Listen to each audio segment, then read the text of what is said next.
ارے اس کے در سے عوام کو بھی ضمانت ملے گی، اولیاء کو بھی ضمانت ملے گی۔ غوث اعظم درمیان اولیاء، جو محمد درمیان انبیاء۔ یہ حضور غوث پاک کی شان ہے۔ حضور غوث پاک نے زمانی فاصلے اور مکانی فاصلے ختم کر دیے۔ ارے ایک نظر سے وہ چور کو کتب بنا دیتے۔ ارے یہ وہ لوگ ہیں جو چاہیں تو ماضی میں داخل ہو جائیں، چاہیں تو مستقبل میں داخل ہو جائیں۔ حضور غوث پاک کا ارشاد ہے کہ میرا مرید اگر مشرق میں ہو، میں مغرب میں ہوں، اگر اس کا صدر بے پردہ ہو جائے، میرا ہاتھ مغرب سے اٹھے گا، ارے اس کے صدر کو ڈھانپ دے گا۔ تو فاصلے کم ہوئے یا نہیں؟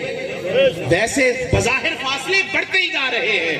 ارے ایسی ہستیاں ہوتی ہیں جو مصطفیٰ کی طرف سے ضمانت ہوا کرتی ہیں، جو سند ہوا کرتی ہیں۔ ارے فاصلے بہت ہیں، غفلتوں کے فاصلے ہیں۔